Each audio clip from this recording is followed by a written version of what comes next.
Naitala ang pinakamaraming insidente ng forest fires sa buong mundo noong 2024. Sa taon ding yon, dito sa Cordillera, mahigit 113 forest fires ang naitala sa loob ng 3 buwan na tumupok sa halos 3,000 hektarya ng kagubatan.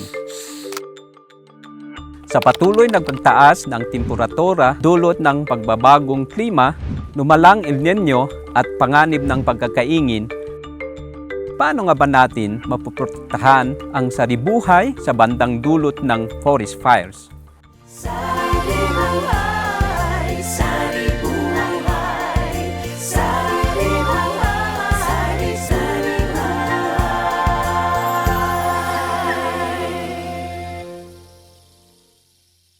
Magandang saribuhay! I am Forester Randy Astubal, a Supervising Science Research Specialist of the Watershed and Water Resources Research Development Extension Center ng DNR-ERDB.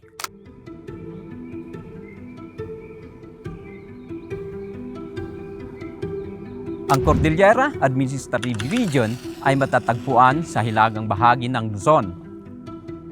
Ito ay binubuo ng 6 na probinsya, ang Abra, Benguet, Ifugao, Kalinga, Mountain Province at Apayao. Matatagpuan sa Cordillera ang 13 mahalagang watershed na pinagmumulan ng tubig sa mga dam at ilog na nagbibigay supply ng irigasyon sa Northern at Central Luzon. Kaya ito ay tinaguriang Watershed Cradle of the North ng Pilipinas. Ang mga watershed, gaya ng sa Cordillera, ay nagsisilbing kanlungan ng tubig ulan na bumubuhos sa ating kabundukan. Sa kasalukuyan, mayroong mahigit 1,2 milyong hektarya ng kagubatan sa mga watershed ng Cordillera na tumutulong sa pagpapadaloy ng tubig pababa mula sa mga kabundukan patungo sa ating mga ilog at lawa upang maiwasan ang mga biglang pagbaha at mapapababa ang tsansa ng pagguho ng lupa sa tabing bundok. Isa sa mga pinakamalaking banta sa ating mga watershed ay ang mga forest fires. Dahil madaling masunog ang mga pine forest, isang malaking hamon ang pag-apula ng forest fire na minsay tumatagal ng ilang buwan, lalo na sa panahon ng tag-init.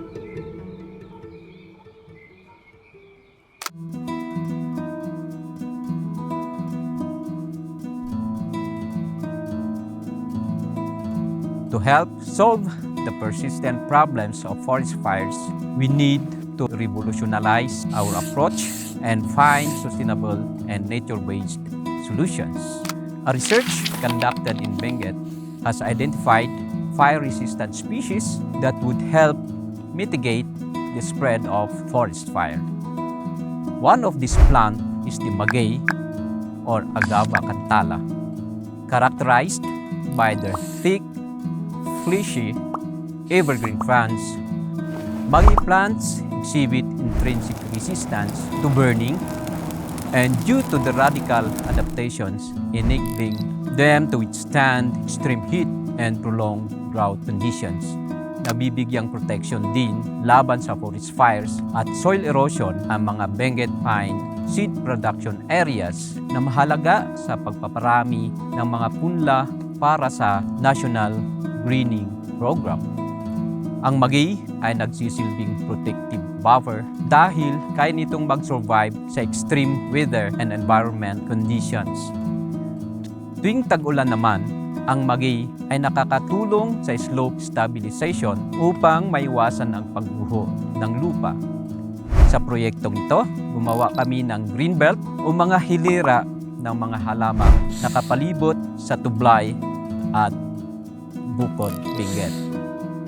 Sa pagtatanim ng mga halaman sa greenbelt, sinusunod namin ang quincunx planting system na may 1 metrong pagitan sa mga halaman upang maging mas mabisang panangga sa forest fires at mapadali ang pagbunot nito kung sakaling lalago na ang mga dahon nito.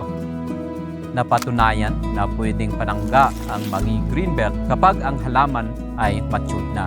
Noong 2023, nang may nasunog na bahagi ng punlaan, ang mga apektadong bagay ay naka-recover ng 100%. Dahil dito, nagsagawa kami ng mga capacity building activities katuwang ang iba't ibang ahensya ng gobyerno gaya ng Benguet Environment and Natural Resources Office na patuloy na sumusuporta sa pagtatanim at pagbubuo ng Magi Greenbelt. Nagturo din kami sa mga immediate communities ng forest fire management. Kabilang na rin ang mga paraan upang maiwasan ang forest fire, paano ang pagtatanim ng magi, at kung paano gumawa ng fibercraft mula dito. Bagaman introduce ang species na magay sa Pilipinas, mayroong itong mahalagang papel bilang isang protective buffer o panangga upang patuloy na maprotektahan ang mga native flora and fauna sa kabila ng mga nagbabadyang banta dulot ng forest fire.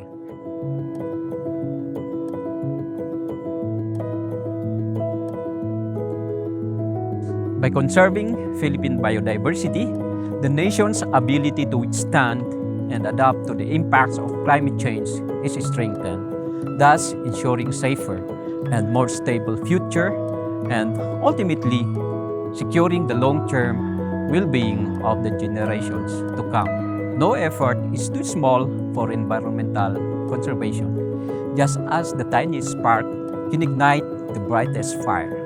Our smallest acts of collective responsibility to care for and protect the environment can extinguish nature's greatest threats and sustain the fire of stewardship for future generations.